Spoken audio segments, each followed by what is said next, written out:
Going to give you a quick rundown on how to take a body off the frame on an S10 Blazer. This is an 03, but I'm sure most second gens are pretty much the same. Okay, I learned a couple things about the right way to do it. The other Blazer, I was just cutting everything. Evap has to come unhooked, fuel filler neck, body mounts, obviously all the body mounts. Most of this wiring is actually fine. This stays with it. Unhook the brakes. There are more electrical connections to take apart than I expected. These go with it, and so does this one over here, along with all the PCM stuff, obviously. And these other connectors by the PCM. Not that bad, though.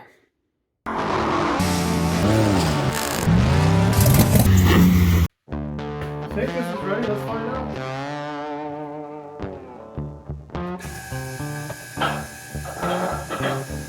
Okay, here's a fast forward run through, seeing what I discovered that had to be unhooked. And after this little fast forward, I'll show you all the details piece by piece. I thought I had everything apart when I started lifting. Turns out I forgot the e-brake, the airbag stuff, a couple of connectors from the body to the frame wiring itself. And that was about it. So could have been worse. There's not a whole lot of room on these Blazers and S10s. They're kind of 10 pounds of shit crammed in a 5-pound bag. But when I have to do my ZR2 next, I'll know exactly where everything is, and that should be a big help.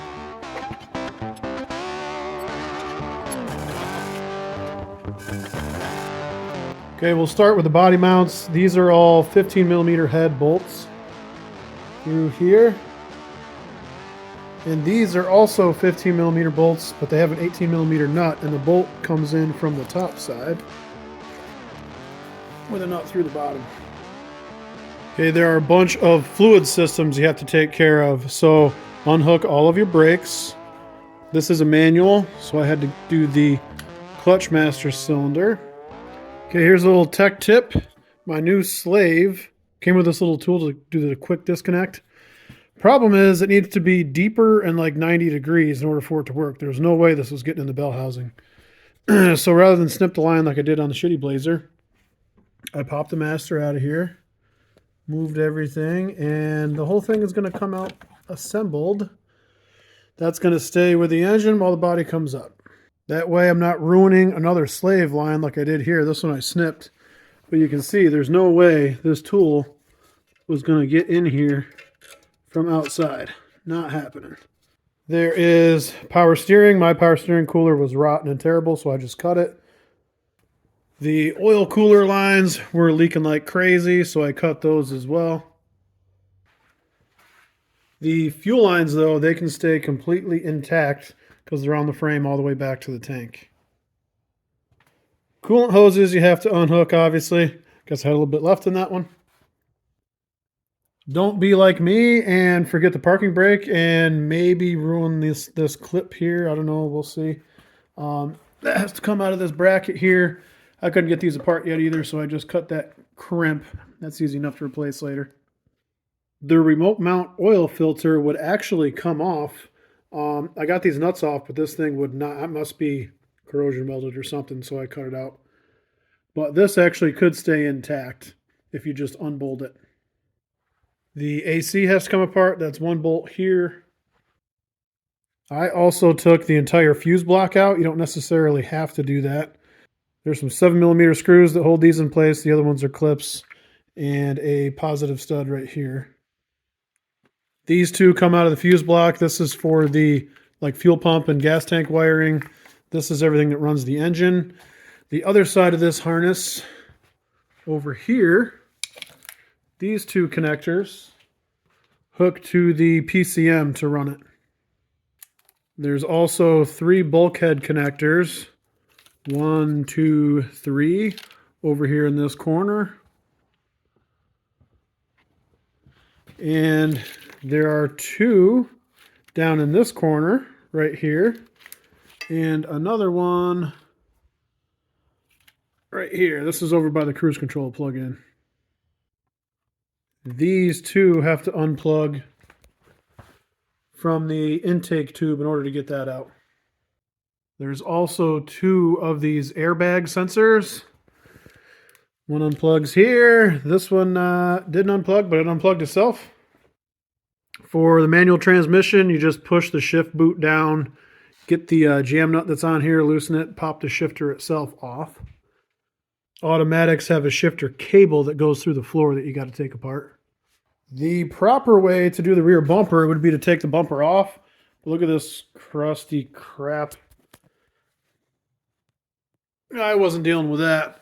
So an easy way, you can see I got a little scrape here, but you can just unbolt that 10 millimeter screw right there and just sort of pull these a little bit and it'll work. Didn't break anything. I wondered if it would, but it's good. Taking the front bumper off helps. That is a bolt here, 2 there, 2 there, 1 over here. Grill has to come out in order to get to these body mount bolts here, and also there's also this shroud held in by 6 of those plastic pins that has to come out. This positive wire has to come unhooked from the huge fuse, which is right here. The fuse holder sits in this bracket here. You just pop it out. I forget what size that was. I think that was a 15. This vacuum actuator also has to come apart. Both the cable and the vacuum reference. I already had that apart anyway. Here is the AC hose that has to come off. I also took this dryer off here in order to snake the wiring through from the PCM and whatnot. Here are some of the connectors I was talking about. There's the 2. So these 2 just go to connections down here. These go to the fuse block. These also go to the fuse block. This big connector was for the ABS stuff. I'm doing a delete on that. That one is a connector for the cruise control. And this big one here I had to unhook as well. Oh, and there's 2 ABS connectors. That one with the orange ring that you see there and that other plastic piece. Coolant hoses at the firewall have to get undone. And here are the 2 connectors over here by the PCM. So there's 2 PCM connectors and then just 2 bulkheads here that have to get unhooked. Of course, the throttle cable has to be unhooked. Same thing with cruise control. Throttle is like any GM with a barrel connector over here. The cruise control actually has a little plastic clip you got to get out of there. That one is a royal pain. Then they push through these connections here. I have a couple of these squeeze connections where they have a plastic, where they have a plastic end here that you just need to get vice grips on, squeeze them to pop them out. And there was another one over here. This one, right? Ah, yes, steering shaft. You can see the steering shaft just sort of flops around. Make sure you pilot it back in place when you're lining up the body, dropping it back down. Inside for the column, there are a ton of 7mm screws holding in the hush panel and then this piece here. The kick panel,